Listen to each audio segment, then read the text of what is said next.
वक्त पूरा देश कोरोना वायरस जैसी महामारी से जूझ रहा है, लेकिन समाज में कुछ ऐसे लोग भी मौजूद हैं जिन्होंने इस मुश्किल दौर में इंसानियत की मिसाल पेश की है।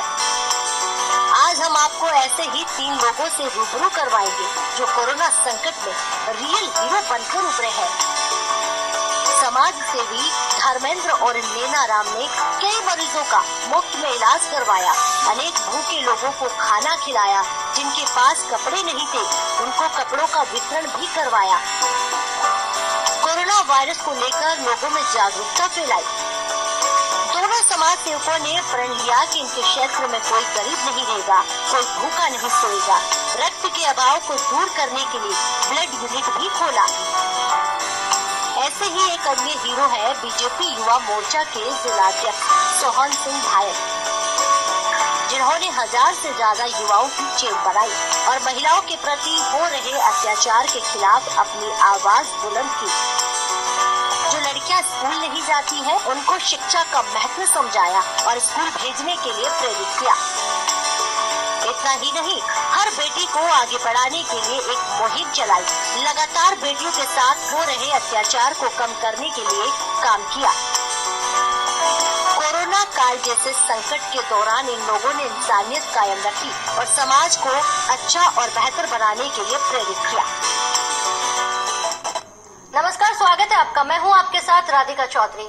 चलिए, आज के मेहमान में आज हमारे साथ खास मेहमान जुड़ने वाले हैं जिन्होंने लॉकडाउन से लेकर अब तक, या यूं कहें देश भर में परिवर्तन की भूमिका एक नई मिसाल अदा करते हुए दुनिया को ये बता दिया कि परिवर्तन करने से बहुत सारे लोगों की जिंदगियां बदल सकती हैं। यकीनन कुछ ऐसा ही समाज से भी हमारे सामने निकल कर आए जिन्होंने केवल खाना, रोटी, कपड़ा ही नहीं, आप सुनकर हैरान हो जाएंगे कि मदद के नाम पर एक हाथ के साथ लाखों हाथों को कैसे जोड़ना है, एक मुहिम के साथ हजारों लोगों को कैसे साथ लेकर चलना है।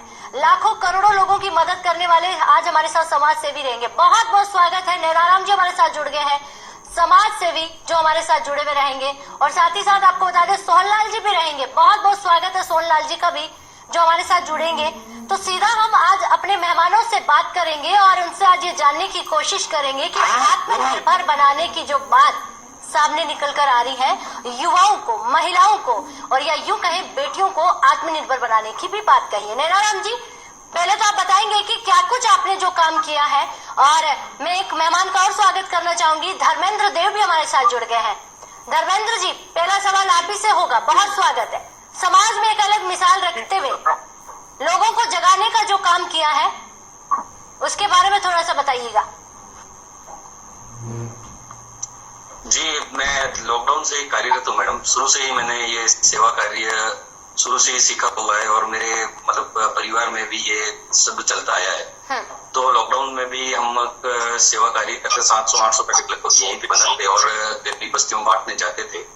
और अब मैं कृष्णा सेवा संस्थान एक बनाई है मैडम, उसमें जिसमें भी पीड़ितों और गरीब जो लोग हॉस्पिटल तक नहीं पहुंच पाते, उनका इलाज नहीं हो पाता, तो उन सभी को हम इलाज के लिए प्रेरित करके इलाज करवाते हैं और उनको स्वस्थ करके उनको पूरा संतुष्ट करते हैं मैडम। क्या बात है। जो लोग इलाज नहीं करवा पाते हैं उन लोगों को पहले समझाना कि आपके लिए कितना जरूरी है स्वस्थ रहना, आपके लिए बीमारियों से दूर रहना कितना जरूरी है। और आपसे तमाम बातें जानेंगे क्योंकि ये कारवा जो आपने शुरू किया है इसमें आप अकेले नहीं है। धीरे धीरे लॉकडाउन में लोग जागरूक हुए हैं, साथ जुड़ते गए और समझ में आया कि सेवा एक बहुत बड़ा काम है। हमारे साथ नैना राम जी भी जुड़े हुए। नैना राम जी, क्या ये धर्म का काम है, सेवा का काम है? क्योंकि समाज सेवी है, समाज में लोगों को जगाना, लोगों को आगे बढ़ाना और लोगों की मदद करना, ये बहुत बड़ी भूमिका जो है आपने इस कोरोना से लेके अब तक आप करते आ रहे हैं। बताइएगा, क्या कुछ लॉकडाउन के दौरान ही आपने किया या पहले से ही आपके दिमाग में था कि नहीं मदद करना ही एक बेहतर काम है? मदद करना मानव जीवन में एक ही लक्ष्य रहता है कि भाई मानव मनुष्य जीवन है हमारा, गरीब तक सेवा करने का लक्ष्य शुरू से मेरा। जब समझ से मैं 18 वर्ष की आयु के बाद जितना हुआ उतना समझ आने के बाद मैं मानव सेवा हो, चाहे जीव दया, जीव जंतुओं के लिए हो, ऐसे कार्य मेरे परिवार से भी हमेशा उनका मार्गदर्शन मिलता रहा है कि अपन मनुष्य जीवन में आए हैं तो कुछ हाथ से ऐसा करें कि अपना कुछ नाम हो। बिल्कुल। इसी तरह धीरे धीरे जब सेवा का मौका मिलता रहा मेरे को, तो हर जगह जाकर मेरे को सब आशीर्वाद भाई लोगों के साथ लेकर कार्य करने का अवसर भी प्राप्त हुआ। है। तो उसमें धीरे धीरे ये लॉकडाउन की परिस्थिति देश राष्ट्र के अंदर एक बहुत बड़ी चुनौती और ऐसा बड़ी बीमारी का कोरोना महामारी जैसे आम मजदूर और गरीब वर्ग के खाने के 2 टाइम के लाले भी पड़ रहे थे। ऐसे परिवार थे जिनके पास 2 टाइम का भोजन बनाने के लिए राशन सामग्री भी नहीं थी। उन घरों तक जैसे हमने लिस्ट बनाई और चिन्हित की ऐसे परिवारों को, तो हमने लगातार 40 दिन तक निरंतर उन घर तक पहुंचकर गर्म भोजन पैकेट बनाकर 2 टाइम का भोजन हम नहीं दे पाए, मगर 1 टाइम का भोजन हमेशा एक साथ टीम को लेकर कार्य करते करते लॉकडाउन जिस दिन से लगा था और लास्ट लॉकडाउन खुला उस टाइम तक हमने जो घरों को चिन्हित किया था वहां तक हमने भोजन पहुंचाने का कार्य किया। बिल्कुल। नियमित 800 भोजन के पैकेट हाँ। हमेशा हमारी टीम बनाकर साथ में। नैनाराम जी, कितने लोग जुड़े इसमें? आपके साथ कितने लोग जुड़े इसमें? हम 30 लोगों की मेरी टीम थी। हाँ। 30 लोग भी मिलकर 3 जगह अलग अलग जगह हमारी रसोई बनती थी और रसोई के अंदर अलग अलग प्रकार के भोजन के व्यंजन बनते थे। नैनाराम जी, जो ये कारवां है समाज के बीच मदद का, एक इंसान आगे आता है और फिर धीरे धीरे 1 से 10, 10 से 20, 40, 50 लोग आगे बढ़ते जाते हैं, तो ये बहुत बड़ी बात है कि आज हमारे भारत की हम बात करें तो हमने किसी के आगे इसको झुकने नहीं दिया और लगातार इसी तरह समाज में आप जैसे लोग निकल कर आए। समाज सेवी जिला अध्यक्ष सोहन सिंह जी भी हमारे साथ जुड़े हुए हैं बीजेपी से। और सोहन जी, आज राजस्थान में कांग्रेस की सरकार है, लेकिन इस बीच अगर मदद की बात करें तो कोई कांग्रेस कोई बीजेपी नहीं था, वहां पर सब लोग आगे निकल कर आ रहे थे। लेकिन आपसे जानना चाहेंगे जनता को कितना नुकसान हुआ इस कोरोना में? आपको लगता है कि युवा वर्ग काफी पिछड़ गया था इस चीजों से?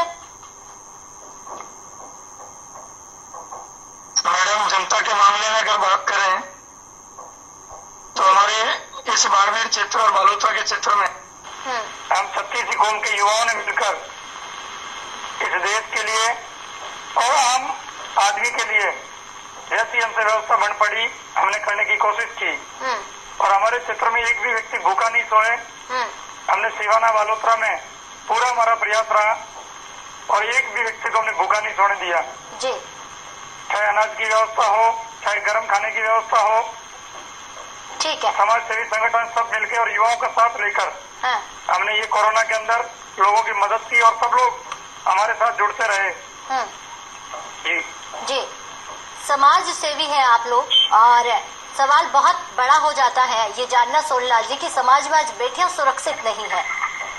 ये आप भी जानते हैं, चाहे आप बीजेपी से आते हो या कांग्रेस सरकार से आते हो, सरकार चाहे जो भी रही हो, तो समाज में हम बेटियों को कैसे सुरक्षित करेंगे? ये समाज में मदद की बात तो की, हर ढाणी, हर गांव, हर सड़क तक आप पहुंचे और लोगों की मदद करने में आपने 36 कौम की बात कही। वही 36 कौम एक साथ जुटकर बेटियों के लिए कुछ नया कर रहा है। जी मैडम, हमारे देश के प्रधानमंत्री नरेंद्र मोदी जी देश के अंदर बेटी बचाओ बेटी पढ़ाओ का अभियान गुजरात के मुख्यमंत्री रहते उन्होंने चालू किया। हमारी पूर्व यशस्वी मुख्यमंत्री वसुंधरा राजे जी ने बेटियां बचा राजस्थान की प्रत्येक ग्राम पंचायत स्तर तक हमने बेटियों की पढ़ाई के लिए 12वीं तक की स्कूलें खोली और राजस्थान आज वर्तमान सरकार द्वारा कानून नाम की कोई चीज नहीं है देश प्रदेश में। आए दिन रेप की घटनाएं 12 ले लो, बांसवाड़ा ले लो, बाड़मेर ले लो, इस सरकार के अंदर कानून नाम की कोई चीज नहीं है कि बेटियों की ऐसी व्यवस्था अपन कर सके। भारतीय जनता पार्टी के मैं बाड़मेर में भी अभी मैडम रेप हुआ था जी, आप राजस्थान की बात कर रहे हैं जी। पूरे राजस्थान में मैडम कानून नाम की कोई चीज नहीं है और मेरा निवेदन आपके माध्यम से कांग्रेस के राष्ट्रीय पूर्व अध्यक्ष राहुल गांधी जी से रहेगा। यूपी में किसकी सरकार है? यूपी के अंदर आप जहाँ जा रहे हैं उनका भी पूरा खुलासा हो गया, पर्दाफाश हो गया। चलिए आप निवेदन कर लीजिए, ठीक है। राहुल गांधी से मेरा निवेदन हुआ है राहुल गांधी जी और प्रियंका गांधी जी से, आप भी राजस्थान आए और राजस्थान में आपकी कांग्रेस की सरकार है, आपके मुख्यमंत्री जी को भी ऐसा बताएं कि बेटियों की सुरक्षा करें। ये मात्र चुनाव के लिए ड्रामा नहीं करें आप, ये राजनीतिक रोटी सेकने का काम नहीं करें, ठीक है। और पूरी तरह से राजस्थान की सरकार इस मामले में विफल हो चुकी है। चलिए ये आपका मीडिया कह रहा है। आप भी तो बैठकर राजनीति तो कर रहे हैं सोनलाल जी। हम समाज में बेटियों की सुरक्षा का मुद्दा उठा रहे हैं, आप भी विपक्ष पर सवाल खड़ा कर रहे हैं, विपक्ष आप पर सवाल खड़ा कर रहा है। ऐसे में बेटियों को बेटी पढ़ाओ बेटी बचाओ अभियान तो मुझे लगता है इन दोनों के बीच पिसता सा जा रहा है। धर्मेंद्र जी आप बताइए, समाज में एक नई मिसाल कायम करते हुए, लोगों की मदद करते हुए, लोगों को जागरूक करते हुए बेटियों को जगाने का काम कब शुरू करेंगे? क्योंकि ये बहुत बड़ा सवाल समाज सेवियों से इसलिए हो जाता है क्योंकि अब राजस्थान क्राइम में, और हम बेटियों के मामलों की बात करें तो लगातार राजस्थान का जो ग्राफ है वो बहुत आगे जा रहा है। जी मैडम, जब भी मौका मिलेगा मेरे पास कोई भी समाचार आएगा कि बेटी कोई भी अगर वंचित है किसी भी तरीके से पढ़ाई से या आत्मरक्षा से, तो मैं जरूर उनकी मदद करूंगा। आगे नहीं, समाचार तो आ रहे हैं ना सर, हर पर दिन आप देखिए पर डे समाचार आ रहा है। आप चाहे 12 से ले लीजिए, आप चाहे जयपुर, डीडवाड़ा, कोटा, बाड़मेर, कोई भी ऐसी जगह मुझे बता दीजिए जहाँ से समाचार नहीं आ रहा है। तो ये जो समाज में आप लोग मुहिम चला रहे हैं, लोगों के घर खाना पहुंचाने की, लोगों की मदद करने की, आप ब्लड डोनेशन का भी एक बहुत बड़ी मुहिम लेकर चल रहे हैं, लोग बीमारियों के घर भर के घरों में ना रहे, ये भी आप एक मुहिम चला रहे हैं। तो इस बीच हम लोगों में, समाज में बेटियों के लिए क्या करें? क्योंकि एक समाज सेवी होने के तौर पर आप बहुत बेहतर तरीके से कर पाएंगे। जी मैडम, बेटियों को पहले तो कमजोर समझना, मतलब समाज में जो गलतफहमी है बेटियों को कमजोर समझा जा रहा है। बेटियों को एक क्लास होनी चाहिए स्कूल में, एक विद्यालय में भी एक ऐसे इस तरीके से प्रारंभ होना चाहिए, बेटियों को आत्मरक्षा सिखाई जाए। जिस तरीके से बच्चों को मोटिवेट किया जाता है, उसमें ये सरकार के सामने मुद्दा रखूंगा कि बेटियों को हमेशा आत्मरक्षा के लिए उनको सिखाया जाए कि आत्मरक्षा कैसे की जाए। जी बिल्कुल। तो समाज सेवी होने के नाते धर्मेंद्र जी बताइए। जी मेरी तरफ से जहां तक मेरे पास सूचना है कि जहां तक मेरे पास पर्सनल व्यक्तिगत किसी का कॉल है, जरूर मैं अपनी संस्था के साथ, अपनी संस्था के व्यक्ति के साथ वहां पे पहुंचूंगा और जरूर मदद करूंगा। बिल्कुल, अब बहुत जरूरी हो जाता है क्योंकि ये कहीं ना कहीं सरकार पर छोड़ना बहुत गलत बात है कि सरकार इसकी जिम्मेदारी लेगी। समाज में आप लोग जिस तरह एक बहुत बड़ा मोर्चा लेकर चल रहे हैं, तो बेटियों के लिए एनजीओ काम करना बहुत जरूरी है। बेटियों के लिए आपको साप्ताहिक प्रोग्राम करना बहुत जरूरी है। महिलाओं को घरों में, हमारी महिलाओं को जागरूक करना बहुत जरूरी है। सोनलाल जी लगातार बने हुए, सोनलाल जी आप बताइए, क्योंकि जिला अध्यक्ष है, जिले की जिम्मेदारी भी आपके कंधों पर होती है, लेकिन उसी जिले में अगर बात करें लगातार क्राइम बढ़ रहा हो, तो ऐसे में कौन सी मुहिम है जो आप चाहते हैं कि इस वक्त चलाना बहुत जरूरी है, या फिर एक दूसरे पर आरोप लगाना?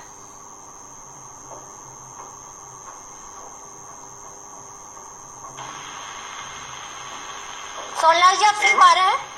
हाँ मैडम, आवाज आ रही है आपकी। जी कहिए। हम युवा मोर्चा के नाते, मैं संगठन का एक जिलाध्यक्ष होने के नाते पिछले काफी वर्षों से अखिल भारतीय विद्यार्थी परिषद के रूप में भी काम करता हूँ और राष्ट्रीय स्वयंसेवक संघ का भी एक स्वयंसेवक कार्यकर्ता हूँ।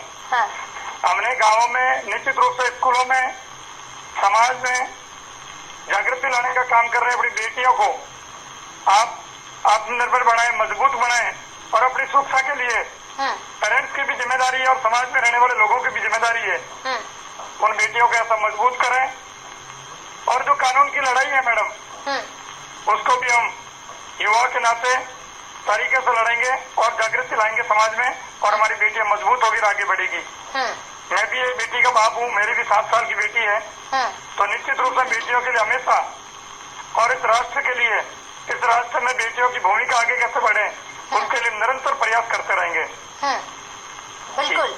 जब हम बैठकर स्क्रीन पर ये बात करने लग जाएंगे कि बेटियों के लिए बहुत बड़े मोर्चे के साथ एक ये समाज सेवी संघ है या फिर एक एनजीओ है जो काम कर रहा है, ऐसे क्षेत्रों में अलग अलग जगहों पर अगर इस तरह के एनजीओ सामने आने लग जाए, तो राजस्थान जहाँ ग्राफ क्राइम में था ही नहीं, वो मुझे लगता है कि और बेहतर हो सकता है। अब इसमें राजनीति रोटियां नहीं सेकनी है, कौन किसकी बेटी से मिलने जा रहा है और किस प्रदेश की बेटी के साथ हुआ है, क्योंकि नैनाराम जी, बेटी पूरे देश की है।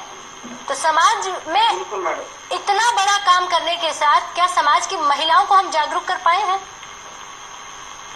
बिल्कुल, महिलाओं के साथ में हम वार्ता भी करते हैं। आए दिन प्रयास रहता है कि ज्यादा से ज्यादा हमारी बहन बेटियां सुरक्षित रहे। ये हमेशा हर मोहल्ले और गली में हमारा बहन बेटियों के बीच में वार्तालाप होती है।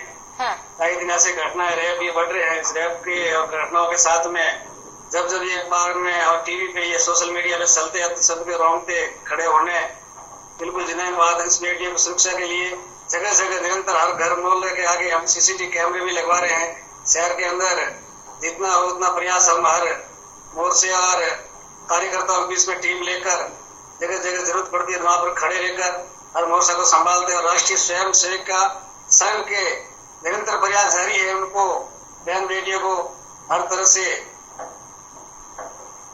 जी ये लाठी चलाना, तलवार चलवाना, इस तरह से कई तरह की हमारी अंदर ही अंदर राष्ट्रीय स्वयं सेविका बालिकाओं का एक संघ तैयार हो रहा है। उसके नेतृत्व में आगे बालिकाओं की खुद की जिम्मेदारी पे अपनी सुरक्षा के लिए कार्य करने के लिए हम निरंतर प्रयास कर रहे हैं।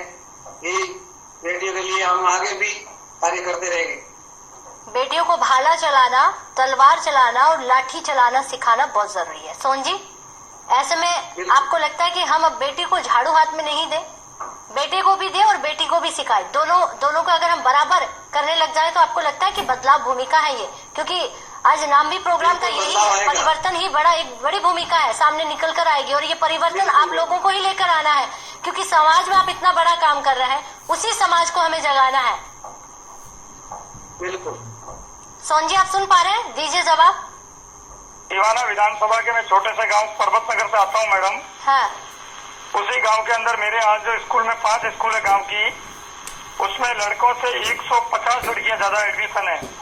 ये मैंने व्यक्तिगत प्रत्येक घर घर जाकर पेरेंट्स को मोटिवेट किया, अपने बच्चों को विद्यालय भेजें। क्या बात। सबसे पहले शिक्षा दिलाएं, शिक्षा के बाद संस्कार के साथ साथ ये भाला चलाना वगैरह हमारे राष्ट्रीय स्वयं संघ के माध्यम से, हिंदू जागृति मंच की तरफ से हम लोग निश्चित रूप से समाज के जिस भी मोर्चे पे गली मोहल्ले में बैठते हैं, शादी ब्याह में जाते हैं, जहाँ भी निश्चित रूप से बात करते हैं, हमारी बेटियां आगे बढ़े, बेटियां मजबूत हो, आत्मनिर्भर बने, ऐसा हमारा निरंतर प्रयास जारी है मैडम।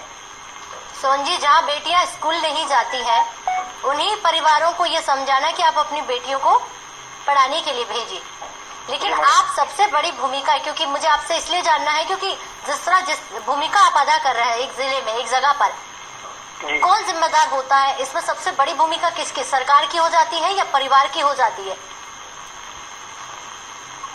जी मैडम, इसमें सरकार की भूमिका निश्चित रूप से होती है। उससे ज्यादा भी पेरेंट्स की जिम्मेदारी अपने बच्चों की संभाल करें, विद्यालय भेजें। कई लोगों की मैं समाज में देखता हूँ जिनकी आर्थिक स्थिति ठीक नहीं है, वो अपने छोटी छोटी बेटियों को, बच्चों को मजदूरी पे भेजते हैं। मैं निश्चित रूप से उनको हर जगह जहाँ भी मौका मिलता है उनको समझाने की कोशिश करता हूँ। आप शिक्षा दिलाएं, शिक्षित बनाएं, तभी जाके समाज आगे बढ़ेगा, बेटियां आगे बढ़ेगी। बिना शिक्षा वर्तमान समय में सारी स्थिति पॉसिबल नहीं है। हाँ बिल्कुल धर्मेंद्र जी, आपने सोहनलाल जी बहुत अच्छी बात कही। और धर्मेंद्र जी, लगातार जहाँ पर हम लोगों की मदद करते हुए नजर आ रहे हैं, लोगों की जो मदद कर रहे हैं, तो उसी बीच बहुत जरूरी है समाज सेवी होने के नाते आप तमाम लोगों से मेरे यही रहेगा कि हम समाज में बेटियों को और आगे लेकर जाएं, बेटियों के परिवार को जागरूक करें। तीनों लोगों का, नैनाराम जी, धर्मेंद्र देव जी और सोहन सिंह जी, बहुत बहुत धन्यवाद हमारे साथ जुड़ने के लिए और अपनी बात रखने के लिए। तो आज राजस्थान से वो समाज सेवी जो परिवर्तन की बड़ी भूमिका लेकर आना चाहते हैं, लोगों को आत्मनिर्भर बनाने के साथ ही साथ बेटियों पर एक